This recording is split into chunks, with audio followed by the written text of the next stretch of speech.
মধ্যে কত রকমের কত কথা শুনতে পাওয়া যায়, জানতে পারা যায়, আর নিজের জীবন তৈরি হয়ে যায় যদি জীবনে বাস্তবায়িত করা যায়। আলহামদুলিল্লাহ। আসুন এইবারে হযরত আলী রাদিয়াল্লাহু তাআলার চক্ষু ভালো হলো, বুঝে গেলেন এই আমার নবী। বাবা গো, এই করে আমার আব্দুল মুত্তালিবের বয়স হয়ে গেছে 120 বছর।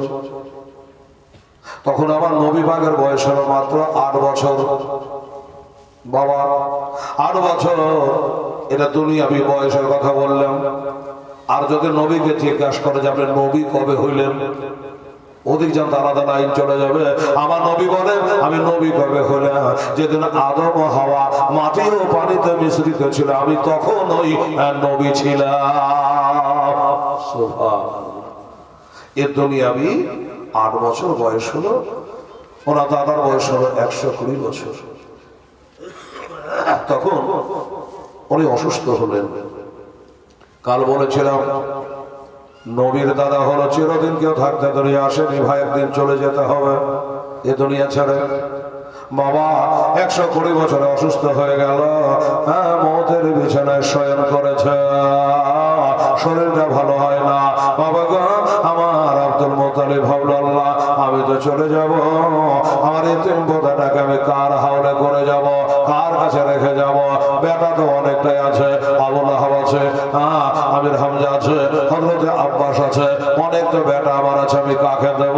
আমার শেরে খোদার আব্বা যা হযরত মেহানের আব্বা যা হযরত আবু তালেবকে ডাক দিয়ে বলল, এই বেটা আবু তালেব রে, ও বেটা আবু তালেব, আমার শরীরটা ভালো যায় না, আমি মনে হয় আর দুনিয়ায় বাঁচবো না, আমি যাবার আগে বেটা আমার এতিম পোতাকে আমি তোর হাতে সঁপে দিয়ে গেলাম।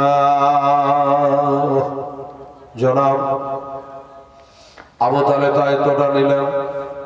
ঠিক আছে আপা, আমি দেখবো, আমি বেঁচে থাকা পর্যন্ত একটা ফুলে ছিটকে কাউকে মারতে দেবো না, সবসময় যেন কাছে নিয়ে থাকবো। এইভাবে কথা দিয়ে বাবা 8 বছর বয়সে রেখে দিয়া দাদু 120 বছরে ইন্তেকাল হচ্ছে। চোখটা বন্ধ করেছে, দমটা এখনো যায় নাই, চোখটা বন্ধ করেছে, দমটা যায় নাই। আমার নবীজি কাঁধ বন্ধ হইয়া চাচারাকে বলে, চাচিরাকে বলে, ফুপুরাকে বলে, ওগো আমার দাদু কেন চোখটা বন্ধ করে নিল? বলল দাদাকে চলে তো যাবে দুনিয়া থেকে, যাবার আগে একবার এতিম পোতা দিকে এক নজর দেখে যা, যাবার কালে এক নজর দেখে যা। তখন তো নবী 8 বছর কলেমা প্রচার করেন যে বলবে যে কালমাটা পড়ে যাও। বাবা এক নজর দেখে যাও, কারণ নবীকে দেখলেও লাভ আছে বাবা, নবীকে দেখলেও নেকি আছে বাবা রে। অমনি জনাব আবু তালেব আব্দুল মুত্তালিব একবার তাকিয়ে পোতার দিকে তাকাতে তাকাতে তাকাতেই থেকে গেল। তার মানে তাকাতে তাকাতেই আমার নবীকে দেখতে দেখতে তার প্রাণ পাখি বিয়োগ হয়ে গেল, আত্মাখানা কবজ হয়ে গেল। এইভাবে দাদাও বিদায় হয়ে গেল। আমার নবীজির দুঃখের সীমানা, ছোটবেলাতে মা হারালো, আমার বাবা তো মার পেটে থেকে হারিয়েছে। দাদুর সঙ্গে আনন্দে থাকতে থাকতে বাবারা বছর 1.5-এর মধ্যে আবার দাদাও চলে গেল। কত ব্যথা সইবেন নবী আমার। বাবারা এমনি করে যারা আবু তালেব সব সমাজের সাথে ভাতে রাতে দিনে নবীকে সঙ্গে করে থাকে। বাবা আমার বাবা যেহেতু আমাকে দায়িত্ব দিয়ে গেছে, সব সময় থাকে। একদিনকার ঘটনা, ওই সময়তে মক্কা শরীফে একবার বৃষ্টি বন্ধ হয়ে গেছিল, বৃষ্টি বন্ধ হয়ে গেছিল। বাবা বৃষ্টি হয় না, গাছে ফল হয় না, মাঠে ফসল হয় না, হাহাকার শুরু হয়ে গেছে। যখন হাহাকার শুরু হয়ে গেল তখন পানি মুশরিকেরা দেব দেবতার কাছে গিয়ে পানি চায়। মা মা মা কথা বললে তো মা, খালে মা মা একটু পানি দাও, মা মাঠে ফসল হয় না, পারবে দিতে, মা একটু পানি দাও, মাথা ঠুকছে, গাছে ফল একটু পানি দাও মা। বাবারে মা বলছে আমার কাছে চাইহা লাভ হবে না, কারণ আর 3 দিন পরে আমি তোর মা পানিতে ভাসে বেড়াবো। আমার কাছে চাইলাম হবে না, এত দেবদেবীর কাছে পানি চাইলো বাবারা কেউ পানি দিতে পারলো না। বাস্তবে বেচারার কোনো দোষ নাই, পানি দেবে কি করে কেরা জানে না। বেরাদার ইসলাম, নাকের উপর একটা মাছি বসলে হাঁকাবার ক্ষমতা না তোর মার। ও বাবারা, আমার ভাইরা কি করে পানি দেয়? একজন বললো যে শুনলে পাগলেরা, ওই পাগলেরা কোথায় কাঁদছে? কাঁদার জায়গায় কান, কাজ হবে। পানি চাহার জায়গাতে চা, হ্যাঁ চাহানে বলার কাছে যা, তবে পানি হবে, এদের দ্বারা পানি হবে না। লোক গলা বললো, বাবা আপনি বয়স্ক মানুষ আছে, বলেন তো কোথায় গেলে পানি হবে, কার কাছে গেলে হবে? বললো সব বর্তমানে একটা লোক আছে, নাম তার আবু তালেব। ওনার বাবা আব্দুল মুত্তালিব ইন্তেকাল করার পরে তাকে শের করে গেছে, গদির মালিকানা দিয়ে গেছে। আমার মনে হয় ওই আবু তালেবকে ধরে বেঁধে হাতে পায়ে ধরা যদি তোরা একটু দোয়া করিয়ে নিতে পারি, তাহলে পানি বর্ষণ হবে। বাবা গো, এখন তো নুন ছাতুলি একটা দল বাঁধাইছে দোয়া বন্ধ করার লেগে। বলছে আজান দিয়ে দোয়া নাই, নামাজ পড়ে দোয়া নাই, ফাতিহা করে দোয়া নাই, জানাজা পড়ে দোয়া নাই, নাই নাই বাবা, এখন বন্ধ করার লেগে জোর দিয়েছে। বাবা আমার মা বোনেরা বললে যা একটু দোয়া করিয়েলে আবু তালেবকে দিয়া তবে পানি হতে পারে। ঠেলার নাম বাবাজি আবু তালেবকে গিয়ে বললো, ওগো একটু চলুন আপনার মতো লোক একটু ফাঁকা ময়দানে গিয়া যদি একটু পানির জন্য দোয়া করে দেয় তবে নিশ্চয়ই পানি হবে। এখন তো পানি ঝরু ঝাড়ু লেগে আছে। আগে পানির জন্য একটা নামাজ পড়তো বাবা, কি নামাজ? ইস্তেসকার নামাজ। পানি না হলে পরে ইস্তেসকার নামাজ মাঠের মধ্যে গিয়া মুসা পয়গম্বর ৭৭,০০০ লোক লইয়া পানি চাইছে আল্লাহর কাছে, আল্লাহ পানি দাও, পানি দাও, পানি দাও। আমার আল্লাহর কাছে মুসা নবী কেঁদে চোখের পানি ক্ষয় করলো, পানি হইল না। কেন হচ্ছে না? মুসা নবী বলছেন, আল্লাহ গো আমি যে আপনার কালিমুল্লাহ, আজকে যদি পানি না হয় তবে আমাকে আর কেন মানবে না। আল্লাহ বলছে, মুসা পানি দেব, পানি তো দেব, নিশ্চয়ই দেব। তুমি যে ৭৭,০০০ লোককে নিয়ে দাঁড়িয়ে আছো, ওর মধ্যে একটা পাপী ব্যক্তি দাঁড়িয়ে আছে। বাবা ওই ৭৭,০০০-এর ভিতরে একটা লোক পাপী আছে, ওই পাপীকে টেনে বাহির কর, তারপর পানি হবে। এই ব্যাপার, তার লেগে পানি হচ্ছে না। সুবহানাল্লাহ। কোন লোকটা পাপী? গায়ে তো লেখা নাই। এই তোমাদের মধ্যে পাপী কে আছে? কেউ বলবে যে আমি আছি? বলবে? বলবে না। লম্বা পাঞ্জাবি যদি গায়ে থাকে, যদি হাজির সাহেব বলে তো মানা করবে না। বলছো বলুক। তোমাদের মধ্যে পাপী কোন ব্যক্তি আছে? কেটা পাপী আছে বলো? কেউ তো হাত তোলে না, কেউ জানে না বাবা। কিন্তু যেমনি বলেছে একজন পাপী আছে, তার জন্য পানি হচ্ছে না। আল্লাহ বলল, পাপী রে, দুনিয়ার লোকে তোর জন্য আর মারিস না, বাড়ি হয়ে যা। বাবা গো, পাপী সে ব্যক্তি তো জানছে যে কেডা আমি পাপী, ও তো নিজে জানছে। বাবা এখানে যদি এটা আপনাদের মোথাবাড়ি থানার গাড়ি এসে দাঁড়িয়ে যায়, তো সবাই আমাকে বাদে ওদিকে তাকাতে লাগবে। কি ব্যাপার? যদি এখানে কোনো মার্ডার কেসে আসামি থাকে, বাবা ও দেখবে ছাত্রকে পালাবে যে আমার লেগে গাড়ি আসলো, হয়তো অন্য কাজে এসছে, ও আর থাকবে না। বাবা গো, কে পাপী আছে তাড়াতাড়ি করে বার হয়, কেউ বার হয় না। বাবা যখন কেউ বার হলো না, ওই পাপী ব্যক্তি আল্লাহকে বলছেন, আল্লাহ এত লোকের মধ্যে থেকে ৭৭,০০০ লোকের ভিতর থেকে আমি যদি ঝাড়া দৌড় মারি, আমি পাপী হয়ে যাব, আর থেকে দাগি হয়ে যাব। মরার আগে পর্যন্ত লোকের সবাই আমাকে পাপী বলে ডাকবে। কথা ঠিকই। আল্লাহ গো, ও আল্লাহ তুমি হলে অন্তর্যামী। আমি কাতারে দাঁড়িয়ে দাঁড়িয়ে বলছি, আস্তাগফিরুল্লাহ রব্বি মিন কুল্লি যামবি ওয়া আতুবু ইলাইহি। আল্লাহ তুমি জানলে, আমি জানলাম, আর পাপের কাজ করব না। আল্লাহ আমাকে ক্ষমা করে দাও, ক্ষমা করে দাও, আমি তোবা করে নিলাম গো আল্লাহ। যেমন তোবা করেছে আমার আল্লাহ বলছে হুব তাওবে, আমি তোবাকারীকে পছন্দ করি। আরে যেমনি তোবা করেছে মুষলধারে বৃষ্টি হতে আরম্ভ করলো। মুসা পয়গম্বর সালাম বলছেন, আল্লাহ আপনি যে বললেন যে একটা পাপী ব্যক্তি আছে তার লেগে পানি হচ্ছে, তো হইল কেন? হ্যাঁ, পাপীকে হলো তোরা পালালো না, বলে পালায়নি, ঠিক আছে। এই মুসা আলাইহিস সালাম ওই লোকটা পালিয়ে যায়নি, কিন্তু আমার কাছে অন্তর থেকে তোবা করে নিয়েছে। আমি অন্তর্যামী আল্লাহ, এই জন্য তার তোবা কবুল করে নেয়া আমি পানি বর্ষণ করেছি। সুবহানাল্লাহ। ভাইজানেরা, তাহলে আল্লাহ পছন্দ করে কাকে? কোরআন বলছে তোবাকারীকে। গুনাহ করলে তোবা করলো, আর বেদাম করবেন, বেদাম তোবা করলে তো হয়তো মাফ দেবেন আল্লাহ। তাহলে আল্লাহ পছন্দ করে কাকে? তোবাকারীকে। আর পছন্দ করে না কাকে জানেন? অহংকারীকে। শুনলেন ভালো করে, অহংকারীকে আল্লাহ পছন্দ করে না, ওর পতন একদিন হবে। এই যে বাতাস বইছে বাবা, এই মৌলানা শাহাদাতের মতনই ধরুন একটা মৌলানা চলে যাচ্ছে, আর কালবৈশাখীর ঝড়ে একটা মোটা বটের গাছ, 100 বছরের গাছ রাস্তায় পড়ে আছে। একটা বুড়া লোক ওই বটের গাছের ডালটা ধরে খুব কাঁদছে। বাপ বললে এত কাঁদে না। তো মৌলানা শাহাদাত নেমে গিয়ে বললো, বাবা আলেম মানুষদের দয়া হলো, কি হলো আপনার, কাঁদছেন কেন? এটা তো সরকারি গাছ, সরকার কাঁদবে, আপনি কাঁদছেন কেন? তো বলছে, বাবা বকাস না, তুই যাতো। আরে কি হইলো আপনার, কাঁদছেন কেন?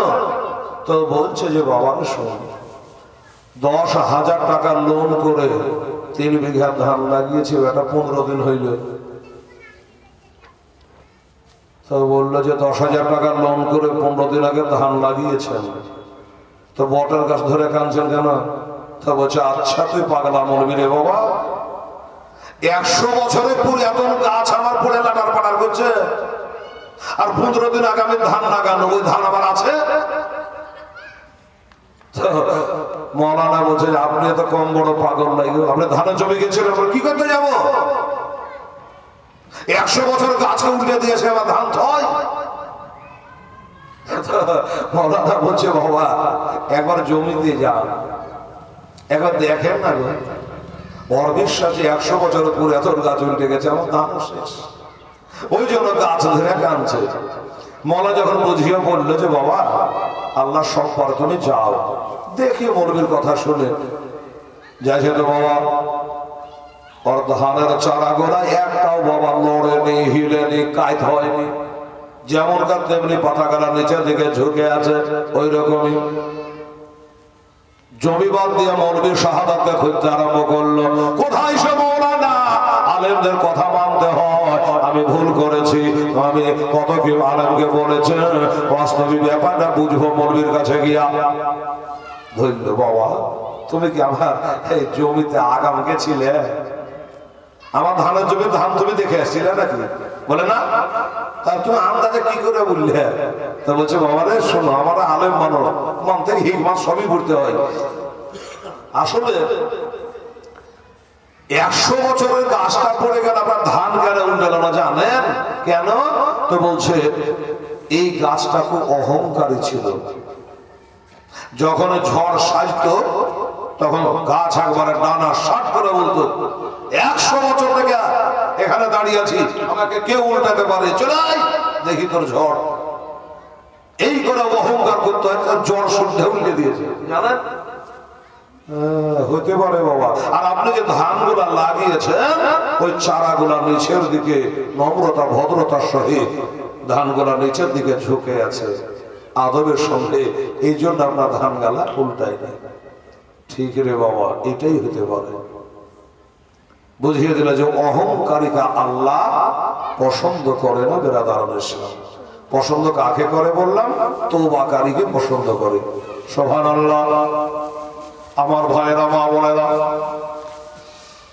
এইবারে কি হলো?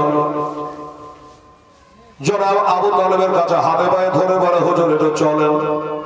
এটা দোয়া করে দেন পানি হবে। কিন্তু আবু তালেব চিন্তা করছে, আল্লাহ আমি জীবনে কোনোদিন পানি হওয়া দোয়া তো করি নাই, যদি পানি হয় তো ভালো, আর যদি না হয় তো আমার ইজ্জতটা গেল, কি করব? আমার নবী দৌড়ে এসে বলছে, চাচা লোকেরা কি বলছে?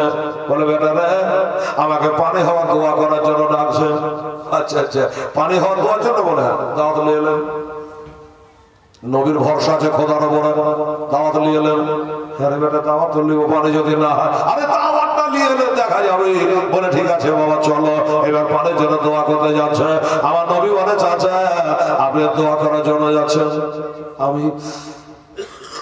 আমিও যাবো চাচা।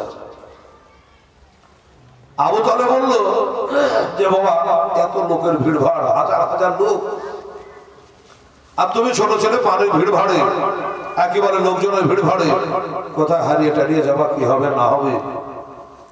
তোমার দাদু আমার বাবা, তোমার দায়িত্ব আমাকে দিয়ে গেছে। বলে চাচা যদি ওই ভয়ই হয় এক কাম করে, আমাকে সাথে নিয়ে চলেন, আমি দোয়া করতে যাব না, আমি কাবা শরীফে হেলালা দিয়ে দাঁড়িয়ে থাকবো, যেখানে রেখা যাবে ওইখানেই দাঁড়িয়ে থাকবো, আপনি দোয়া শেষ করে আসার সময় আমাকে নিয়ে চলে আসবেন। ঠিক আছে চলো। ভালো যে নবীকে নিয়ে গেছিল আবু তালেব, নাহলে ইজ্জত গেছিল। হাজার হাজার লোক নিয়ে আমার আবু তালেব দোয়া করছে, বাবা পানি দাও পানি দাও করে। চোখের পানি পড়ে কিন্তু আসমানের পানি পড়ে না, চোখের পানি ঝরে আসমানে পানি হয় না। বাবার এই পানি কোনো মতে হচ্ছে না। আর আমার নবী কাবাতে টেক লাগিয়ে তাকিয়ে দেখছে, পানি তো হয় না। আজকে যদি পানি না হয়, এটা বদনাম করে আমার চাচার হবে না, আমার দাদর হবে না, আমার হবে না, পুরা খানদানে বদনাম হয়ে যাবে গো আল্লাহ। আমার নবী ওরা তো হাজার লোক নিয়ে দোয়া করে, আর আমার দিনে নবী একাই বাবা কাবাতে টেক লেগে ইশারা করে দিয়েছে। যেমন ইশারা করে দেওয়া আল্লাহর অর্ডার হয়ে গেল, মেকাইল রে পানি চালিয়ে যা, পানি চালিয়ে যা। ওই যে একা দাঁড়িয়ে আমার কাবা শরীফে টেক লাগিয়ে আমার নবী ইশারা করে দিয়েছে। আমার নবীর ইশারা বরদাস্ত হয় না, সাথে সাথে বাবা মুষলধারায় একবারে পানি বর্ষণ চালু হয়ে গেল। লোকজন কে কোথায় পালিয়ে গেল। বাবা আবু তালেব কিন্তু পালিয়ে যায়নি, ভাতিজাকে নিয়ে যেতে হবে, আমার নবীকে নিয়ে গেল। কিন্তু একটা কথা আপনাকে বলে রাখি বাবা, এত কারা লোক দোয়া করছিল, এরা কেউ জানে না যে বাবা নবীর দোয়াতে পানি হলো, বাবা রে আবু তালেবের দোয়াতে পানি হলো, এটাই তারা ভাবছে। যার কারণে সেদিন থেকে আবু তালেবকে মক্কাবাসী ছেলে বলে, মেয়ে বলে, ছোট বলে, বড় বলে, আমরা যেমন পিরুলি রেখে মানি, ওই রকম তারা তাকে সম্মান করত। যে নিশ্চয় আল্লাহ বলা ব্যক্তি আছে, আমরা এত কাজে পানি হলো না, আর আবু তালেব দোয়া করলো পানি হয়ে গেল। হইলো তো নবীর কারণে, ওটা তোরা জানছে না। বাবা কি বোঝা গেল, আমাদের নবী আল্লাহ এত পাওয়া দিয়েছে বাবা, আল্লাহর কাছে যেটা দোয়া করে কবুল হয়ে যায়। যখন বন্য পানির কথা তার একটা শোনালেন বাবা, সোনার মদিনা, আমার নবী মদিনার মসজিদে মেম্বারে আদাহারে খুতবা দেবে। একটা বাবা এক ব্যক্তি এসে বলে, হুজুর হুজুর গো একটু আমাদের জন্য দোয়া করে দেন। কিসের দোয়া বাবা? বলে হুজুর পানি হয় না, গাছে খেজুর করবা ধরে না, মাটি ফসল হয় না, একটু দোয়া করে দেন হুজুর। আমার নবী ইশারা করে দিয়েছে বাবা, শুক্রবারের দিন ছিল, জুমার তারিখ ছিল, যেমনি ইশারা করে দেওয়া অমনি বাবা পানি হতে লাগলো। এত পানি হলো, এত পানি হলো বাবা। তখন মসজিদের ছাদ ছিল না, খেজুর পাতার ছাহনি ছিল বাবা রে। ওই ছাহনি দিয়ে পানি আমার নবীর দাঁড়ে মোবারকা দিয়ে চইতে লাগলো। একটা সেকেন্ডের জন্য পানি বন্ধ হয় না, এক তুরে একভাবে পানি হয়ে যায়। এই শুক্রবারে চালু হলো, আজকে শুক্রবার পর্যন্ত বাবা পানি হলে কি হবে বলেন তো? বন্যা হবে না? এক সপ্তাহ যদি লাগাতার বাবা মুষলধারা পানি হয় তো থাকবে সাটাঙ্গা পাড়া, বাবা ডুবে যাবে রে বাবা। ওই রকমই এত পানি হলো, এত পানি হলো, একটা মিনিটের জন্য পানি হয় বন্ধ হয় না। আমার আল্লাহ বলে, মেকাইল রে আমার নবী ইশারা করেছে, আর দ্বিতীয় ইশারা আমার নবী না করা পর্যন্ত পানি একভাবে চালিয়ে যায়। এরা বাবা দেখলো আবার যায়, যার অর্ডারে পানি হয়েছে, কার কাছে যায় ওই লোকটা অথবা অন্য কেউ এসে আমার নবী করে তাহার নামল বানাবা কারা কালাম মাল, ইয়া রাসূলুল্লাহ বাড়ি ঘর পড়ে যেতে লাগলো আর মাল সব ডুবে যেতে লাগলো। হুজুর গো একটু পানি বন্ধ করে দেন। ওরা তো বাড়িতে বাপ বেটাতে বলতে বলতে আল্লাহ পানি বন্ধ করে দাও, জানে আমাদের আল্লাহ বলাতে কাজ হইবে না, পানি বন্ধ হবে না। চালু যখন করতে পারবে বন্ধ করতে পারবো না, যে চালু করতে পারবে সে বন্ধ করতে পারবে। ওই লোকটা কথা বন্ধ করে এক ব্যক্তি এসে ওই কথা বললো পানি বন্ধ করে। আমার নবী এই শাহাদাতের আঙ্গুলের ইশারা করে আসমানের দিকে লক্ষ্য করে বলল যে আল্লাহ গো এক কাতরা পানি না হয়, ফেরেশতা এক কাতরা পানি জানে আমার মদিনা শরীফে বর্ডারের ভিতরে না পড়ে, আমার মদিনার এরিয়ার মধ্যে যেন এক ফোঁটা পানি না পড়ে। ইশারা করে দিয়েছে বাবা, আল্লাহর কসম খায়া কহি বাবা রে, আর দিন ধরে সূর্যের মুখ কেউ দেখতে পাইনি, বৃষ্টি হলে দেখা যায়, আর দিন ধরে সূর্যের মুখ কেউ দেখতে পাই নাই বাবা, যেমনি আমার নবী ইশারা করে দিয়েছে। আর সাথে সাথে আমার বাবা চৈত্র মাসের মতো ধু খরা আরম্ভ হয়ে গেল, সূর্য উঠে গেল, বোঝা কি গেল আমার নবী কালে এত পাওয়ার দিয়েছে, পানি হওয়াইতেও পারে, পানি বন্ধ করতেও পারে। সুবহানাল্লাহ। এমনি করে বাবা আমার দয়ার নবী মায়ার নবী চাচার কাছে থাকে, থাকতে থাকতে থাকতে জনাব আবু তালেব যাবে বাণিজ্যে, মুলকে শাম, আরো লোকজন যাবে, কাফেলা যাবে, তাদের সঙ্গে বাণিজ্যে যাবে। আমার নবী পাক সাহেবের লাউলাকে কার কাছে আবার রেখে যাবে, তো নবীকেও নিয়ে গেলেন। নিয়ে যাওয়ার পরে রাস্তায় চলতে চলতে চলতে চলতে কাফেলার লোক বলে যে আমরা এখানে একটু আরাম বিরাম করবো তারপরে যাব। আবু তালেব চিন্তা করলে যে ভাত ছাড়া ভালো, স্বাদ ছাড়া ভালো নয়, এক দেশের মানুষ, ওরা যখন একটু আরাম করবো তো আমরা একটু আরাম করে নিই। হ্যাঁ বাবা আরাম করছে বসে বসে, আহারে। আর আমার নবীর সাথে আছে, কথাটা মনে রাখবেন, একজন রাহিব খ্রিস্টান তাকিয়ে দেখে নিয়েছে, চিনে নিয়েছে নবীকে, উঠনে জবাই করলো। আর একজনকে বললো যা, ওই কাফেলা লোকগুলো বসে আছে, এরা সকলকে দাওয়াত করে চলে আয়, যাবার কালে আরাম বিরাম করে যাবার কালে আমার এখানে জানে তারা বিনা পয়সা দিতে খায়া যায়। একজনে গিয়ে বললো না গো, ওই যে সামনে খানকা দেখতে পাচ্ছেন, ওইখানে আপনাদের যতগুলো আছে সকলের দাওয়াত থাকলো, আপনারা খাওয়া দাওয়া করে যাবেন। সুবহানাল্লাহ। তারা গেলেন, খাওয়া দাওয়া হলো। আমার নবী মুস্তাফা সাল্লাল্লাহু আলাইহি ওয়াসাল্লামকে নিয়ে বলল, আচ্ছা এই ছেলের সঙ্গে কে আছে বাবা? আবু তালেব চিন্তা করে এত লোক থেকে আমার ভাতিজাকে নিয়ে টানাটানি, কি যে ব্যাপার। বললে আমি আছি, ওটা আমার ভাতিজা হলো, আমার ছোট ভাইয়ের বেটা। কেন আপনি ইনাকে নিয়ে কোথায় যাবেন? এই ধরনের প্রশ্ন করছে কেন? খাওয়া দাওয়া তো হয়ে গেছে। বললো আমি যাব, আমরা যাব মৌলকের সামনে। আসলে জানেন এটা আমার ছোট ভাইয়ের বেটা, ওর মা নাই, বাবা নেই, দাদা নেই, দাদি নেই। তো আমার বাবা ইন্তেকালের সময় আমাকে শোকে দিয়ে গেছে, কার কাছে রেখে আসে বাবা, তাই একটু সাথে করে এনেছি। বলে তা ভালো করেছেন, এনেছেন ভালো করেছেন। শুনুন ইনাকে নিয়ে মুলকের সামনে যাবেন না। কেন? অসুবিধা কি? বলল অসুবিধা বলতে আমার কথা যদি না মানেন আর এনাকে নিয়ে যদি মুলকের সামনে যান, তবে ভাতিজাকে আর ঘুরিয়ে আনতে পারবেন না। ওখানে ইহুদিদের বাস, আর ইহুদিরা আপনার ভাতিজাকে দেখা মাত্রই মার্ডার করে দেবে, কতল করে ফেলবে। আবু তালেব চুপ করে সর্বনাশ করেছে। কেন? আমার ভাতিজা হলো কাঁচা সোনা, আমার ভাতিজাকে কেন মার্ডার করবে, আমার ভাতিজাকে কেন কতল করবে? বলল আপনার ভাতিজা শুধু ভাতিজা নয়, ইনি হইল আখেরি জামানার নবী, ইনি শেষ জামানার নবী। ইনা দ্বারা ইসলাম ধর্ম জারি হবে। ইহুদিরা মুসলমানের পাকা দুশমন। বাবা গো, ইসরায়েল আর ফিলিস্তিন লেগে আছে, যারা খবরাখবর শুনেন তারা জানছেন বেরাদার আমার ভাইরা। তাই বললো যাবেন না, কথাটার উপর বিশ্বাস করে উনি আর মুলকের সামনে গেলেন না। পাশে বুসরা শহরে কিনে বেচা করে অনেক লাভ হলো। নবী পাক সাহেবের লাউলাকে নিয়ে বাড়ি চলে আসলো। বাবা এইভাবে থাকতে থাকতে থাকতে আমার নবী পাকের বয়স হলো 25 বছর। যখন 25 বছর বয়স হলো বাবা গো, ওই সময়তে জনাব আবু তালেব একটা কথা বলেছিল, ও ভাতিজা মুহাম্মদ সাল্লাল্লাহু, বাবা গো আমার মাথার বোঝা হালকা করো,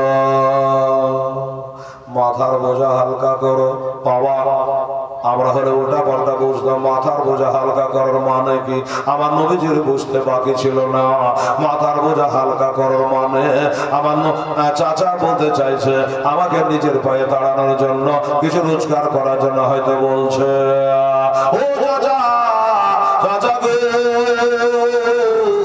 আমি আপনার মাথার বোঝা হালকা করব কিভাবে, কিভাবে হালকা করব? বলে তোমাকে রাস্তা বলে দিচ্ছি। বলেন। বললো এই মার্কা শহরে একটা সম্রান্ত ঘরের মেয়ে আছে, যার নাম হযরতে মা খাদিজাতুল কুবরা রাদিয়াল্লাহু তাআলা আনহা। ওই খাদিজা মাল নিয়ে অনেকজন ব্যবসা বাণিজ্যে যাচ্ছে। বাবা গো তুমি না একবার যাও, তুমি না একবার যাও, গেলে পরে তোমার পুঁজিটা হয়ে যাবে, কিছু টাকা পয়সা রোজগার হয়ে যাবে, তখন তুমি নিজের পায়ে দাঁড়িয়ে যেতে পারবা। আমার নবীজি কথাগুলো গান করে শুনছে, কিন্তু আল্লাহ আমি খাদিজার কাছে গিয়ে কি করে পাপসি করব, খাদিজার কাছে গিয়ে আমি দরখাস্ত কেমন করে করব, খাদিজাকে কিভাবে আমি বলবো আমাকে কাজে নিবা গো, আমার বাপ মা নাই, আমি কি করে বলি? আমার আল্লাহ বলছে হাবি কাঁদবেন না, হাবি চোখের পানি ফেলাবেন না, আপনাকে আমি ছোট হতে দেব না। এই জন্য আমি আল্লাহ আপনার শান ও শওকতকে আল্লাহ আমি বাড়িয়ে দিয়েছে। আল্লাহ কোরআনে বলেছে রাফা'না লাকা যিকরা, ও বাবারা নবীর শান আমি বাড়াই না, স্বয়ং আল্লাহ তাআলা বাড়িয়েছে, কাজে আমার নবীকে কারো কাছে ছোট করবে না। থাকো ওই কথাটা নবীর যে প্রয়োজন আছে খাদিজা, এই কথাটা খাদিজার মনে আল্লাহ উদয় করে দিচ্ছে। দেখেন আমার নবীকে বলতে হলো না। হ্যাঁ আর একটু ক্লিয়ার করে বলি, আমার মা বোনেরাও বোনেরা বুঝতে পারবে, মায়েরা নামটা উচ্চারণ করা মা খাদিজা। মা খাদিজাটা কি, ওর বাবার নাম কি, মায়ের নাম কি, বিয়ে শাদী হয়েছিল কি হয়নি, বয়স বা কত, এটা বলে দে। মা খাদিজার বাপের নাম হলো হযরতে খালিদ, আর তার মায়ের নাম হলো ফাতেমা। মা খাদিজা মায়ের নাম হলো ফাতেমা। আবার শুনতে পাবে এই মা খাদিজার পেটে একটা পয়দা হয়েছিল ফাতেমা, যেটা হলো হাসান হোসেনের আম্মা জান। তো বললো এই খাদিজা ওনার বাবা মা একটা বিয়ে দিয়েছিল, বাবা বিয়ে দেওয়ার পরে স্বামীর সাথে সংসার হলো, খাদিজার দুইটা সন্তান, বেটা সন্তানের মা হলো। কিছুদিন পরে স্বামীটা মারা গেল, মা খাদিজার বেটা দুটো মারা গেল, মানে সংসার শেষ। বেটা দুটো মারা গেল, স্বামীটাও মারা গেল, আবার বাবা মা দেখে আবার একটা বিয়ে দিল, আবার দুটা বেটা হলো, আবার বেটা দুটো মারা গেল, স্বামীটাও মারা গেল। তার মানে বাবা চারটা সন্তানের মা, দুইটা স্বামী হারা বিধবা। বর্তমানে মা খাদিজার বয়স হলো 40 বছর। ও বাবা দুইটা স্বামী হারা, চারটা ছেলে আর মা, কেমন হবে বলুন তো বাবা গো? তবু মক্কার রাজা ধীরাজার বেটারা, বড় লোকের বেটারা মা খাদিজাকে বিয়ে করার জন্য পাগল ছিল, অনেকে বিয়ের দরখাস্ত করেছিল। কেন করেছিল জানেন বাবা? 40 বছর বয়স হতে পারে, যারা জানতো তারা জানতো, আর যারা হঠাৎ করে একবার দেখে নিত তারা বলতো মেয়েটা অবিবাহিতা, একটা 16 বছরের যুবতী। এত সুন্দর করে আল্লাহ বানিয়েছে। ও বাবা মা খাদিজাতুল কুবরা বললো ভাই আর বিয়ের আমাকে পয়গাম দিও না, আমি আর বিয়ে শাদী করব না, আমার কপালে বুঝে স্বামী সহিবে না। একের পরে দুটা স্বামী মারা গেল, চারটা ছেলে মারা গেল, আর সংসার করতে আমার ইচ্ছা হয় না। বাবা গো এমনি করে থাকতে লাগলো, বাবা গেল মা গেল, সব বিদায় হয়ে গেল, আর সমস্ত ব্যবসার দায়িত্ব মা খাদিজার মাথায় অর্পিতা হইল, সমস্ত দায়িত্ব তার মাথায় চেপে গেল। তখন মা খাদিজা চাকর বাকর দিয়ে লোকজন দিয়ে ব্যবসা বাণিজ্য চালায়। ওই মা খাদিজা একদিন নাফিসাকে রেখে বলল, নাফিসা কি? মা খাদিজার একটা বাঁধি ছিল, নাফিসা এই নাফিসা রে, আমার স্বামী গেল, বাপ গেল, মা গেল, বেটা গেল, তাও গেল, আচ্ছা নবী সাহেব, আমি মেয়ে মানুষ, দেশ বিদেশে যেতে পারি না, লোকজনদের ব্যবসা করায়, তো একটু দয়া করে বল, একটা সত্যবাদী ছেলের খবর আছে, একটা বিশ্বাসী, একটা ভালো ছেলে, তার যদি খবর দিতে পারি, আমার মালের দেখভাল করবে, নিয়ে যাবে, সবাইকে বেতন যা দিই তাকে আমি ডবল দিব। এমন ছেলে তোর কাছে সন্ধান আছে? নবী সাহেব বলল আছে। মক্কা শহরে একটাই ছেলে আছে, যার মা নাই, বাবা নাই, দাদু দাদি নাই, বর্তমানে যুবক হয়ে উঠেছে, 25 বছর তার বয়স। তিনি হলো জনাব আবু তালেবের ভাতিজা, নাম তার মুহাম্মদ সাল্লাল্লাহু আলাইহি ওয়াসাল্লাম। নবী সাহেব একটু যাতো বলগা, গোটা মক্কার লোক আমার নবীকে আল আমিন বলে ডাকতো, সত্যবাদী বলে ডাকতো, নামটা প্রচার হয়ে গেছে বাবা। তাই এসে বললাম, ও আল আমিন, মা খাদিজার মাল নিয়ে বাণিজ্যে যাবে, ডবল বেতন দেওয়া হবে। যাই কথাবার্তা হলো, এবার মা খাদিজার মাল নিয়ে বাণিজ্যে যাচ্ছে বাবা, মুলকের সামনের দিকে বাণিজ্যে যাচ্ছে, সাথে আছে পুরাতন মায়ের সারা গোলাম খাজিমা, সাথে আছে অন্য লোকজন, সাথে আছে আমার নবীকে একটা রেশমের রুমাল মাথায় বেঁধে দেওয়া হলো, উটের উপরে চড়িয়ে দেওয়া হলো। খাদিজা বলল, শোনো, সম্ভ্রান্ত ঘরের ছেলে, বিশ্বাসী ছেলে, ভালো ছেলে, এই খাজিমা, এই মা সারা শোন, তোরা যাবি, রাস্তা পথে দেখভাল করে যাবে, কোনো প্রকারে যেন বেয়াদবি না হয়। এই বলে এবার আমার নবী আগে গেল চাচার সাথে, এবার যাচ্ছে মা খাদিজার মাল নিয়ে, নিজেই ব্যবসায় বেরিয়ে পড়েছে বাবা। আর আমার নবী বলেছিল, তাজরা হাবিবুল্লাহ, ব্যবসা যদি ভালো হয়, হালাল হয়, আল্লাহ হালাল ব্যবসাকে ভালোবাসে।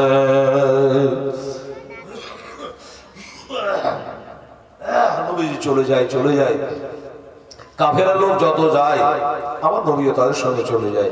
যেতে যেতে কিছু তো যাওয়ার পরে আগের মতোই কাফেরের লোক বলল, ওগো আল আমিন, আমরা তো অনেকবার এই রাস্তা দিয়ে যাওয়া আসা করেছি, আপনি এবার নতুন ঢুকেছেন আমাদের মধ্যে, আমরা এখানে একটু আরাম বিরাম করবো। হ্যাঁ বাবা, মানুষের জান বলে কথা, হ্যাঁ তো ঠিক আছে, আরাম করবা করো, কোনো মানা নেই। সবাই দাঁড় করে বাবা না যায়, সবাই আরাম করতে লাগলো একটা জায়গাতে। আর আমাদের নবী একটু ওখান থেকে সরে একা আলাদা হয়ে একটা গাছের তলাতে একা, 5 জনের সঙ্গে থাকবো না, একাই থাকলেন নবী, ওইখানে একাই বসে আছে। আর এই বসে থাকার এক নাস্তুরা রাহিব দেখে ফেলেছে, খ্রিস্টান পাদ্রী, এই রাহেব দেখে ফেলে বলল, রে কে আছিস, যা ওই কাফেলার লোকগুলাকে দাওয়াত করে আয়, যাবার সময় যেন দুটো খেয়ে যায়। এই লোকগুলা বলল, এটা দিয়ে কতবার যাওয়া আসা করেছি, ব্যবসা কোনোদিন জিয়াফুত পড়ে না, আর আজকে আল আমিন আমাদের সঙ্গে আছে, জিয়াফুত পড়ে গেল। সুবহানাল্লাহ। ঠিক আছে ভাই, রান্না বান্না হলে খবর দিবা। রান্না বান্না হলে সবাই মিলে গেল, আমার নবীও গেলেন, খাওয়া দাওয়া হলো। রাহেব জিজ্ঞাসা করছে, তোমরা যাবো কোথায়? বলে, আমরা মা খাদিজার মাল্লি মুলকের সামনে যাচ্ছি বাণিজ্য করার জন্য। আচ্ছা আচ্ছা, মুলকের সামনে বাণিজ্য করতে যাবো। আচ্ছা শোনো, এই রাস্তা দিয়ে তোমরা অনেকবার দিয়েছো, কোনোদিন তোমাকে মানা করেছি বললো না, বাধা দিয়েছি বললো না, কোনো জিয়াফুল খাইয়েছি বলে না, আজকে লাখ টাকার উড় জবাই করেছি, কেন জানো? কেন বললো? আমার নবীকে লক্ষ্য করে বললো, এই যে ছেলেকে তোমরা নতুন এনেছো, ইনার কারণ আজকে আমি লাখ টাকা ব্যয় করে ফেলেছি, আর তোমাকে দাওয়াতও খাইয়েছি, এই ছেলেকে নিয়ে তোমরা মুলকের সামনে যেও না। কেন? বললো, ইনি হলো আখেরি নবী। সুবহানাল্লাহ, ইনি হলো শেষ নবী, ইনাকে নিয়ে যদি যাও তাহলে মুলকের সামনে থেকে আর ঘুরিয়ে আনতে পারবো না। এরা চমকে উঠলো, কি আশ্চর্য লোক আপনি, হ্যাঁ, দুটা উট দিয়ে উটের গোস্ত দিয়ে খাওয়া দাওয়া করিয়ে কি অবান্তর কথা বলছেন, এটা নবী? বলে, আরে পাগল, হ্যাঁ এটা নবী। কি করে বুঝলেন, কি করে চিনলেন যেটা নবী? বললো, শোন, তোরা এক জায়গায় ছিলি, এই ছেলেটা কি তোদের সাথে ছিল? বলো না, একটু দূরে ছিল। বলে, ওই দূরে থাকায়, শোন, আমাদের ধর্মের কিতাবে লেখা আছে, এই ছেলেটা যে ওই গাছের তলে বসেছিল, লেখা আছে ওই গাছের তলাতে পৃথিবীর কোন মানুষ আড্ডা দিতে পারবে না, গাছের তলে মানুষ ওখানে বসতে পারবে না, গেলেই মরে যাবে। কিন্তু পৃথিবীর 2 জন ব্যক্তি যদি যায় তার কিছু হবে না। তারা কারা বললে হয়, একটা আখেরি নবী হবে, আর না হয় আল্লাহর ওলি হযরত আলী হবে। যদি ওখানে নবী বসে কিচ্ছু হবে না, আর হযরত আলী যদি বসে তাহলে কিচ্ছু হবে না। আচ্ছা বাবা, তোমরা যে আমার কথা মানছো না, যেটা নবী নয়, আচ্ছা তোমরা বলো তো এটা কি আবু তালেবের বেটা হযরত আলী? বলে না। এই তো যখন এটা আবু তালেবের বেটা হযরত আলী না, তাহলে আর জিজ্ঞাসা করার আমার দরকার নাই। এটাই হলো আখেরি জামান নবী, ইনি হলো রহমাতুল লিল আলামিন। ওরে আমার কথা যদি শুনি তোদের ফায়দা হবে। যা মুলকের সামনে যাস না, আমি যেমন চিনে নিয়েছি নবী, ওরাও চিনতে পারবে, আর এই নবীকে কতল করে দেবে। এরা বললে তো মহাভজ্জতে পড়া গেল, ধোকাই পড়ে গেলাম, কি করি? ফোনের ব্যবস্থা থাকলে হয়তো খাদিজাকে ফোন করে বলতো, আর কিছু যোগাযোগ না করে ওনার কথাটা মেনে নিয়ে বসরা শহরে কিনে বেচা করলেন। অন্যান্য বা যা লাভ হয় তার থেকে বেশি লাভ হলো। এবার ব্যবসা করে আবার মক্কার দিকে বাবা হাঁটতে লাগলেন। মক্কার দিকে চলে আসছেন, রাত্রি লাগলো, রাত লাগলো, রাত তো আরামের জন্য। বাবা গো, মা খাদিজাতুল কুবরা রাত্রি বেলা আরাম করছে, শুয়ে আছেন বাবা। শুয়ে শুয়ে একটা মারাত্মক স্বপ্ন দেখেছিল, আর স্বপ্ন দেখে জানে চোখের ঘুম উড়ে গেল, আর বিছানায় ঘুম হয় না। রাত গেল, সকাল হলো। এ স্বপ্নের মানে জানার জন্য বাবা ওই দেশে একটা বড় মৌলানা ছিল, নাম তার ওয়ারকা বিন নাফিল। ওনার কাছে গিয়ে বলে, চাচা আমি আজকে রাতের বেলাতে একটা স্বপ্ন দেখেছি, 4টা ছেলের মা হয়েছিল, 2টা স্বামী হারিয়েছি, মা হারিয়েছি, বাবা হারিয়েছে, এমন স্বপ্ন জীবনে দেখে না। হ্যাঁ বেটি খাদিজা, কি স্বপ্ন তুমি দেখেছো একবার বলো।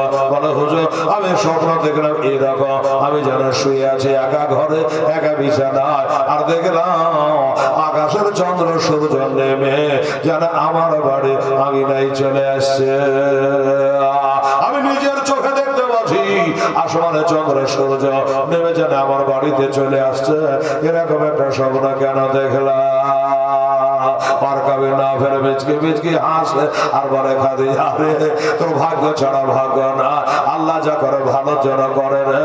ওই খাদিজা, তোর স্বপ্ন যদি সত্য হয় তো শুনলে শেষ নবীর সাথে তো বিবাহ হবে, শেষ নবীর সাথে তার বিবাহ হবে। যাকে গোটা মক্কাবাসী আল আমিন বলে ডাকবি, সত্যবাদী বলে ডাকবে। মায়ের পেটে থেকে সে বাবা হারা হবে, অল্প বয়সে মাতা হারা হবে। তাই নাকি বলল। খাদিজা খুশি হয়ে গেল। আল্লাহ, এলাকার কত যুবকেরা আমাকে বিয়ের পায়গাম দিয়েছিল, আমি বিয়ে করবো না বলে নাকচ করে দিয়েছিলাম, আজকে বিয়ে হবে, শেষ নবীর সাথে আমার বিয়ে হবে, সে তো ভালো কথা। একবার ছাদে যায়, একবার নিচে যায়, একবার ডানে যায়, একবার বামে যায়। সেই আলামিন তো আমার মাল্লিয়া বাণিজ্য গেছে, কবে আসবে? এর তাড়াতাড়ি কেন আসে না? তাড়াতাড়ি কেন আসে না? আর আমার মনের কথাটা আমি কইব। তবে একটা নিয়ম ছিল বাবা, সেই কালে বলবে কিরকম নিয়ম, যখন ব্যবসা করে বাড়ি আসতো একজনকে আগাম পাঠিয়ে দিত যে যা মালিক বা মালিকাকে খবর দেখা যে আমরা ব্যবসাতে লাভ করেছি না লস করেছি, আর কাফেলা ভালোভাবে চলে এসেছে, অল্প দূরে আছে, এই খবরটা যদি মালিকের কানে দেওয়া যায় তবে মালিকের প্রাণে শান্তি হবে। তাই বাবা একজনকে আগাম পাঠিয়ে দেওয়া হয়েছে। ওই ব্যক্তি চলে আসলো, খাদিজাকে খবর দিল, গো আপনার কাফেলা সব চলে আসছে। হ্যাঁ রে, এত তাড়াতাড়ি তাই আসবার কথা নাই, তোরা কি মুলকের সামনে যাস? বলে না। কেন? কে বাধা দিয়েছিল? বাধা কেউ দেয় নাই। পেটের কথা নিচে ব্যাপারটা কি বললো? খাদিজা গো, ওই যে ওই এতিম ছেলেটাকে আলামিনকে আমাদের সঙ্গে এবার নতুন দিয়েছ, তুমি ডবল বেতন দিয়ে রেখেছ, ওনাকে নিয়ে যাচ্ছিলাম, একজন রাহিব ওনার কারণে আমাদের গোস্ত দিয়ে খাবার খাইয়েছে, আর বলেছে উনি নাকি আখেরি জামানার নবী, ওনাকে যদি নিয়ে যায় মুলকের সামনে ইহুদিরা ছাড়বে না, তারা কতল করে দেবে। এই জন্য আমরা বসরা শহরে কেনা বেচা করলাম, অন্যান্য বাজার লাভ করি তার ডবল লাভ হয়ে গেছে। কথায় কথা মিলে গেল। এদিকে বাবা ওয়ারকা বিন নাফিল বড় মাওলানা, উনিও বলেছে সেই হবে আলামিন, তিনি হবে আখেরি নবী। আর এখানে খবর হয়ে গেল বাবারা, আরো জানে ভালোবাসাটা বেড়ে গেল, কাফেলাও চলে এলো। এবার সব ঘটনাটা বলে দিল আমার খাদিজা। দয়ার নবী বলছেন খাদিজা, এই নাও তোমার হিসাব পত্র সব বুঝে নাও, তোমার হিসাব পত্র বুঝে নাও, আর আমার পাওনাটা আমাকে দিয়ে দাও। ডবল বেতন দেওয়ার কথা আছে, দিয়ে দাও। দিয়ে দিলেন। যাবার কালে বলে আলামিন গো, বেতন তো আপনাকে দিলাম, আপনি যে উটটাতে চড়ে আমার ব্যবসা করতে গেছিলেন, এই উটটাও আপনাকে এমনি এমনি দিয়ে দিলাম। কেন দিলাম? খুশিতে দিলাম। আচ্ছা, খুশিতে পাইলে কেউ ছেড়বে? খুশিতে দিলে বলে হ্যাঁ ঠিক আছে বাবা, এবার খুশিতে নিয়ে চলে যাবে। খাদিজা বলবো কি বলবো না, লজ্জাও লাগছে, কিন্তু লজ্জা করলে হবে না, বলতে হবে। আমার নবী মুস্তাফাকে মা খাদিজা নিজেই বিবাহের পায়গাম দিল, নিজেই বিবাহের পায়গাম দিলেন। ও আলামিন, আমি মনে প্রাণে আপনাকে ভালোবেসে ফেলেছি, কাজে আমি আপনাকে বিয়ে করতে চাই। হ্যাঁ, আমার নবী বেচকে এসে বলে খাদিজা পাগল হয়েছে, আমাকে বিয়ে করবা? আমার বাড়ি নাই, গাড়ি নাই, তোর মতো ইয়ার কন্ডিশন কামরা নাই। ও খাদিজা, আমার বাপ নাই, মা নাই, আমার জমি জায়গা কিচ্ছু নাই, আর তুমি করবে আমাকে বিয়ে? খাদিজা বললো গো আলামিন, শোনো, আপনি যেটা বললেন, আপনার টাকা নাই, পয়সা নাই, জমি জায়গা নাই, বাগ বাগিচা নাই, বাড়ি নাই, গাড়ি নাই, আপনি যেগুলা নাম বললেন ওগুলো সব আমার আছে। তোমার আছে তো আমি কি করবো? তোমার আছে ওগুলো তোমার নাই, খালি আমার আছে, আমার সব আছে, কিন্তু আমার স্বামী নাই, আমার মায়েরা রে। স্বামী যদি না থাকে তো তারা গহনা কে দেবে? তো টাকা পয়সা নিয়ে কি মনে শান্তি হবে? ছাপর খাটকে আরাম ভালো লাগবে? কিছুই মনে ভালো লাগবে না রে মা, যারা দুনিয়াতে স্বামী মারা যায়। খাদিজা বলল আব্বা যেটা না সব আমার আছে, ওগুলা নিয়ে আপনাকে ভাবতে হবে না, একটু আমাকে কথা দেন না। বাবা, আমার নবী পাক পরের মানের উপরে লোভ করে বাবা কথা দিয়ে দিলেন না, বললো আমি বলতে পারবো না খাদিজা, সত্যি যদি মনে প্রাণে ভালোবেসে থাকো, আর যদি তোমার সঙ্গে বিয়ে আমার কপালে থাকে লেখা, তবে একদিন হবে কি দেখা। এক কাম করো, আমার বাবা তো নেই এখন, বর্তমানে আমার চাচা চাচি ফুপু ফুফাতো ভাই এরাই, তো যদি সত্যি আমাকে বিয়ে করতে হয় তাহলে তুমি এক কাম করো, ওই আমার চাচা আবু তালেবের কাছে খবর দাও। আমার চাচা যদি রাজি হয়ে, তুমি তো রাজি আছো, ফাটাফাট বিয়ে হয়ে যাবে। আচ্ছা ঠিক আছে, যান। নবীজি কথাবার্তা কহে চলে গেলেন। যাবার সময় চলে হেঁটে, এখন যাচ্ছে উঠে চড়ে, ওটা খাদিজা দিয়ে দিল এমনি ওটা চলে যায়। বাবা গো, আর একটু হলে নবী বাড়ি ঢুকবে, 1 কিলোমিটার হয়তো আছে। ও বাবা, আমার নবী ভাই যে বেতনের টাকাগুলা পেয়েছেন, ওই বেতনের টাকা পকেট থেকে খালি বার করছে, আর একবার করে দেখছে, আবার পকেটে ভরছে, আবার বাহির করে দেখছে। বাবা, চোখ দিয়ে ঝরঝর করে পানি ঝরছে। কেন নবী কাঁদছে? টাকাগুলা দেখে কাঁদছেন কেন? আমার নবী ধারণা আল্লাহ আল্লাহ রব্বুল আলামিন, আমি জীবনের প্রথম টাকা রোজগার করেছি আল্লাহ, আর যদি আমার আম্মা আমেনা বেঁচে থাকতো, আমি আমার মার কোছাতে টাকাগুলা ঢেলে দিতাম, আমার মা হাসতো, আমার জোরে হাত তুলে দোয়া করতো। আমার আব্বা যদি বেঁচে থাকতো, আমার আব্বাকে জীবনে প্রথম রোজগারে টাকাগুলা দিতাম, আমার আব্বার মনটা কত খুশি হইতো। এই জন্য বাবা টাকাগুলা বার করে একবার করে দেখে আর ভরে, এই করতে করতে কাছাকাছি হলো, চোখের পানি গুলাকে গেলে ফেলে দিয়া, চোখের পানি গুলাকে মুছে ফেলে দিয়া ভিতরে বাবা গেলে, আর ভিতরে যাওয়ার পরে জনা আবু তালেবকে বলল, চাচা গো, এই দেখেন কত টাকা রোজগার করেছি। চাচা টাকা গালা নিয়ে খুশি হইল। বাবা মনে মনে চিন্তা করছে, তোমার ভাতিজা লাইনে দাঁড়িয়ে গেছে, এই জন্য তার একটা বিয়ে দেওয়া লাগবে। টাকাগুলো হাতে রেখে এই চিন্তা ভাবনা করছে, কিন্তু আমার নবী তো বলতে পারছেন না, চাচা আমি যার মাল নিয়ে ব্যবসা করতে গেছিলাম, সেই খাদিজা আমাকে বিয়ে করবে, তার পায়গাম দিয়েছে। সবাই হলে আমার চাচা এমনি জানবে, লজ্জাতে নবী বললেন না। এদিকে আমার মা খাদিজাতুল কুবরা রাদিয়াল্লাহু তাআলা আনহা তিনি নাফিসাকে বলছে, নাফিসা রে, এই নাফিসা দিগাই বলুন, বলে এক কাজ কর তো, তুই একটু আবু তালেবের কাছে যা, যে বলগা যে তার ভাতিজার সাথে আমার বিয়ে দেবে কি না, একটু বল। নাফিসা বলে, এটা আমার দ্বারা হবে না, পারবো না। কেন? কোন তোর মাথার বোঝা যে পারবি না? এটা গিয়ে খালি বলবি যে আমরা ভাতিজার সাথে বিয়ে দেবে, কথা জেনে চলে আসবে। আমি পারবো না। কেন পারবি না? কি করে পারবো? তোমার বয়স হলো 40, আর তুমি যাকে চয়েস করে তার বয়স মাত্র 25। তাছাড়া জানতে কেউ বাকি নেই, তোমার দুবার বিয়ে হয়েছিল, তুমি 4টে ছেলে আর মা। আমি বলতে পারবো না। আমার তো মন বলছে আমাকে গেলে আগে কড়কড়ে করে বাঁধে, যে আমার টকটকে ভাতিজার বিয়ে লাগাবার জায়গা পারনি, একটা বিধবার সঙ্গে কাজে নিয়ে আসছিস, এটা মনের একটা ধারণা।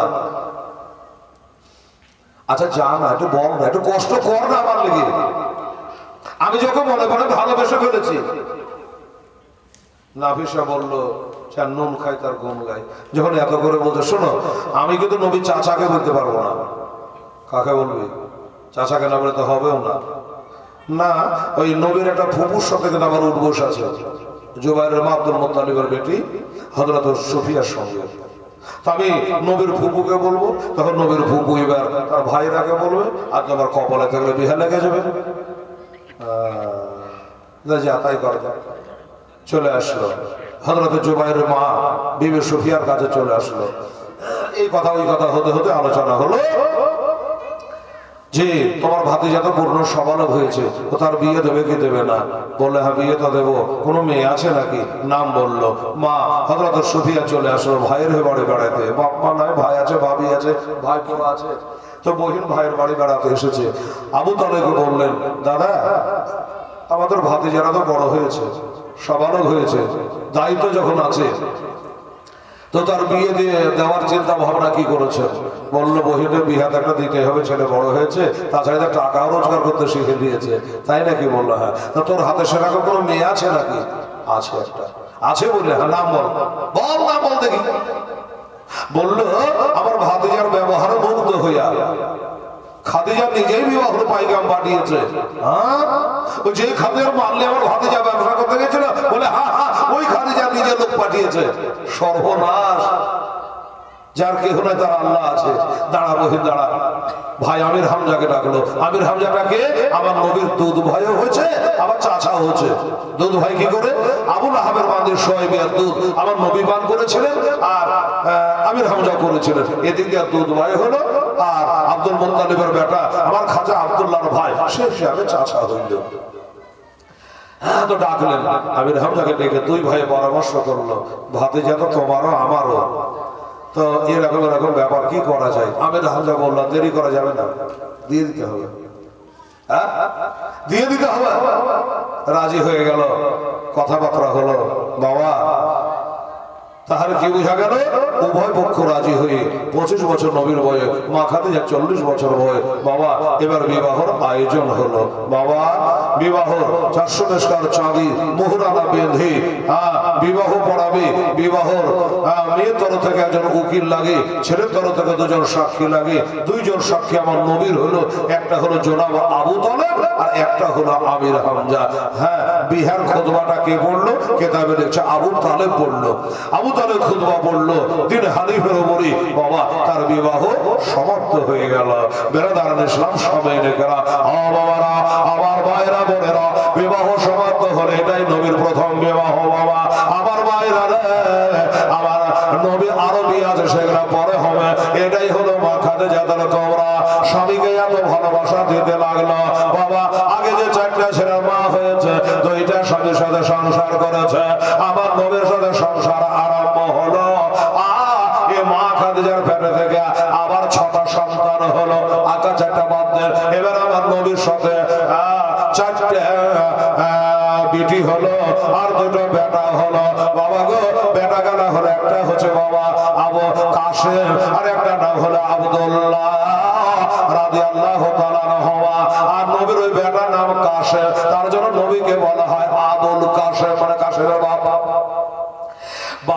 বেটা গেল আমার নবী পাকে মা খাদিজা আগে যেমন 2-4 বেটা মারা গেল আমার নবীর সঙ্গে বিবাহ করেছে 2টা বেটা হলো এই বেটা দুটো বাচ্চা কালে তারা ইন্তেকাল হলো ও বাবা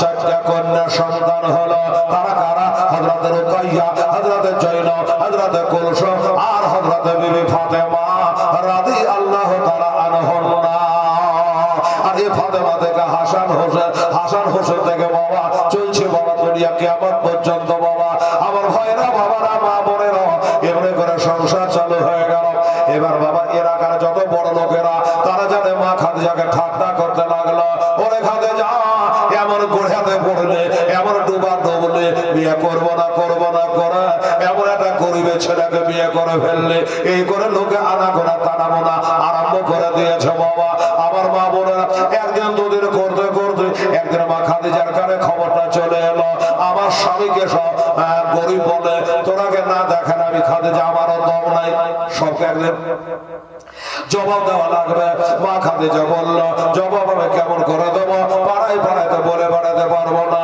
একটু খরচা করতে হবে খরচা না করলে হবে না বাবা একটা উঠুনে জবাই করে লোকজনকে দাওয়াত দিল এখানে গরিব মানুষ কেউ খাবে না মক্কা শরীফের যত বড় লোকেরা সবাইকে মা খাদিজা দাওয়াত দিল সবাই খানা খেলো আমার মা খাদিজা একটা কথা বললো বাবা গো তোমরা খাওয়া দাওয়া সেরে যারা চলে যাবে না আমার শেষে একটা কথা শুনে যাওয়া এবার খাওয়া দাওয়া হলো লোকজন সব বাবা বসে পড়লো বলো খাদিজা কাজ আছে বাড়ি যাওয়া বলো কি বলতে চাও এবার আমার মা খাদিজা বললো এই বড় লোকের বেটারা এই বাদশারা কান করে শুনে যা তোরা আমি একটা বিয়ে করেছে আর তোরা নাকি আমার স্বামীকে গরিব বলে বাড়ি নাই গাড়ি নাই টাকা নেই পয়সা না এমনি করে তোরা নাকি ঠাট্টা বিদ্রুপ করে এটাই প্রমাণ করাবার জন্য তোরাকে খাওয়া দাওয়া করে এক জায়গায় করেছে প্রমাণ করাবার জন্য বসিয়েছে এবার সবাই বসে গেল অতকারা লোকের সামনে মা খাদিজাতুল কুবরা রাদিয়াল্লাহু তাআলা আনহা যত আলমারির চাবি ছিল বাবা টাকা পয়সা মালধন আমার নবীর কদম তলে ঢেলে দিয়ে বলল এই মক্কার বড় লোকেরা আজকে তোরা কান করে শুনে যা চোখ থেকে দেখে যা যত আলমারির চাবি আমার স্বামীর পায়ের তলে আমি ঢেলে দিলাম আমার টাকা পয়সা মালধন আমার জীবন জৈবন যাহা কিছু আছে আমি সব আমার স্বামীর পদতলে ঢেলে দিলাম খবরদার আর জীবনে কেউ গরিব বলবি না তোতা মুখে ভোতা করে খাওয়া দাওয়া করে মুখে তালা লাগিয়ে দিয়ে সঙ্গে বিদায় করে দিল সেদিন থেকে লোকে আর নবীকে গরিব বলতে পারে না এরা যখন চলে গেল আমার নবী মানে খাদিজা কি করলে আমি দোয়া করে আল্লাহুম্মা আহিয়ার মিসকিনা ও মাত্র মিসকিনা আমি আল্লাহর কাছে দোয়া করি আল্লাহ আমাকে মিসকিন গরিব করে রাখো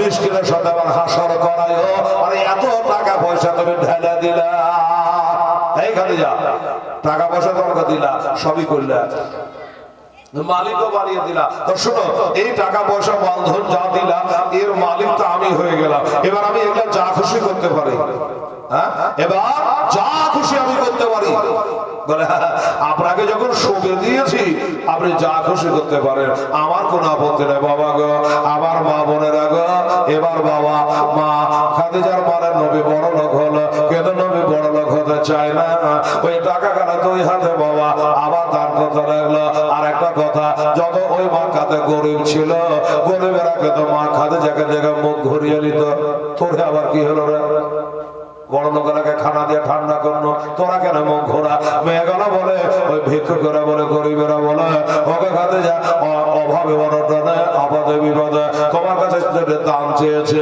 তখন তুমি কোনে দেখো না চলো বোঝা করে কোছা বোঝাই করে দিয়েছ আমরা শুনলে তোমার টাকা পয়সা বলে তোমার নাই কি হয়েছে তোমার টাকা পয়সা মালধর সব বলে তোমার স্বামীর পায়ে তলে ঢেলে দিয়েছ আমাকে বুঝিয়ে দিবে না এই মনে করে আমরা রাগ করেছে মা খাদিজা বলে হাই রে ওরে হতভাগীরা আমার স্বামীকে তোরা চিনতে পারিস না বুঝতে পারিস না আমার স্বামীর মতো দাদা আর কোথায় কোনদিন পাবি না রে আমার আল্লাহ হচ্ছে রব্বুল আলামিন আর নবী হলো রহমাতুল লিল আলামিন আমার নবী বলে ওয়াল্লাহি দুআনা কাশে আল্লাহ রুজি দেয় আর আমার নবী মুস্তাফা বন্ধন করে নবীর উম্মতেরা রে এবার নবী 2 হাতে বাবা মা খাদিজার মালগুলো দান করতে আরম্ভ করলো আমার নবী বলে শোনো, ওই ব্যক্তি আগে বেহেশতে যাবে। আমার নবী কেন দান করছে বাবা? আমার নবী বলে শোনো, আগে বেহেশতে ওই ব্যক্তি যাবে। নবী গো, কে আগে বেহেশতে যাবে বলে?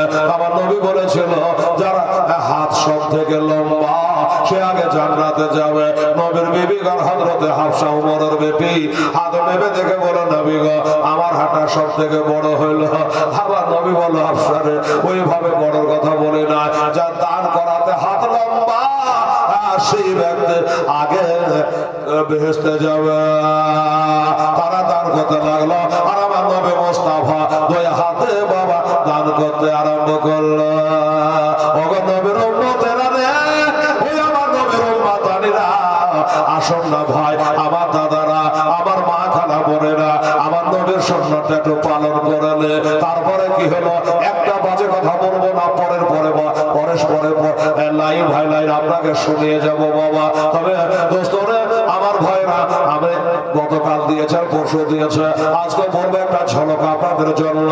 আমার নবী মুস্তাফার সুন্নাতটা পালন করার জন্য এই মাহফিলে বাবারা গতকালের মতো একটা ঝলক আমি দান চাইছি বাবা। আসুন দেখি 10 জন আল্লাহর বান্দা গতকালের মতো 500 টাকা করে টাকা নিয়ে বাবা এখানে হাজির হওয়ার কাছে না থাকে, পরে দেবেন তাও ভালো। 10টা ব্যক্তির আমি দেখতে চাই। আমার মা বোনেরা, সোনা বোনেরা আছে না, চলে গেছে বাড়ি, কিছু বোঝা যায় না, চুপ করে তারা চোখ দুটা খুলে রেখেছে, কানটা খাড়া রেখেছে, শুনছে বাবা। আলামিন ঠিক আছে বাবু, ওই কোন দিকে ফেললো সকাশে, এই ফ্যান বন্ধ করে, টাকা দিয়ে ফ্যান চালাচ্ছে, টাকা উড়ে গেছে। কি বললো আলামিন? আলহামদুলিল্লাহ বাবু, তুই 500 টাকা না পারে 50 টাকা শুরু তো করেছিস বাবা, ধন্যবাদ তোকে। আচ্ছা এই আলামিন 50 টাকা দিয়েছে, 700। ও আচ্ছা, আর একটা আছে খুঁজে পাচ্ছি না, আব্দুল সালাম। সুবহানাল্লাহ, আমি নাম ধরে ডাকতাম যেমন আব্দুল সালাম করে, কিন্তু আমাকে দাঁড়াবে বলাই হলো না। আমার আব্দুল সালাম এসে হাজির, খালি ধরেইছিল যে কখন করবে বলবি। সুবহানাল্লাহ, 100 করে কিন্তু বাড়তে লাগলো। ফার্স্টের দিন মনে হয় 500, তারপরে 600, আজকে বলে 700। আব্দুল সালাম জোরে বলো নারে তাকবীর, নারে রিসালাত, জনাব আব্দুল সালাম সাহেব 700 টাকার দাতা, মারহাবা। মোহাম্মদ মাসুদ আলম, সুবহানাল্লাহ, ছেলে 300 টাকা দান দিয়েছে আল্লাহ মাসুদ আলম নাম, আর টাকা দিয়ে করলো ছেলে আখেরাতের কাম্মা।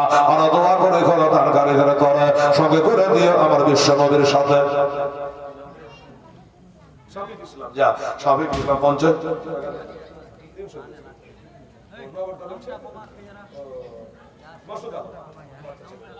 ওর বাবার নাম তো কিছু আছেই। আচ্ছা ধরা যাবে কে কে দিলে কে কে দিলে না, লেখাতে এটা বোঝা যাবে।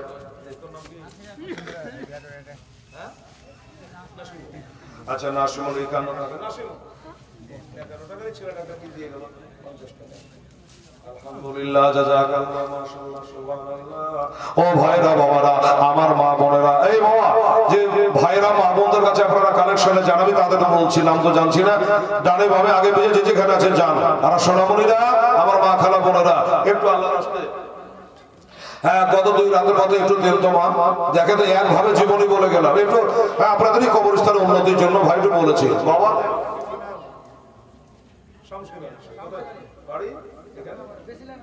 খুব কম হয়েছে যদি বাবা 100 টাকা, শামসুল আলী, সুবহানাল্লাহ, কমসে কম 500 করেন। আচ্ছা আচ্ছা, আলহামদুলিল্লাহ, মোহাম্মদ শাহ কবরস্থানের জন্য বাবা। আর ক বছর বাঁচবেন? হ্যাঁ তাই করে, ঠিক আছে। হ্যাঁ, শামসুল আলী যা কথা রেখেছে বাবু, 200 টাকা দিলাম, আমি আরো 300 টাকা দিয়ে দেবো। মাশাআল্লাহ, নারে তাকবীর, নারে রিসালাত, মোহাম্মদ শামসুল আলী শাহী 500 টাকার দাতা। তো বাবু তাহলে আসুন তো ভাই, এইভাবে 200 100 করে দেন, আর 500 করে আপনি লেখান, পরে দিয়ে দিয়ে আসেন। আমার মা বোনেরাকে বলবো যে মা বোনেরা, এরকম যদি কেউ আছেন 200 100 দেন, ছেলেকে দিয়ে বলে পাঠান, আর 500 করে টাকা কয়েকটা আমার মা বোনের দেন তো ইনশাআল্লাহুল আজিজ।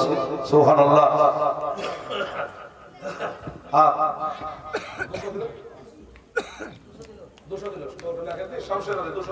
300 বাকি, 500 টাকা দাতা।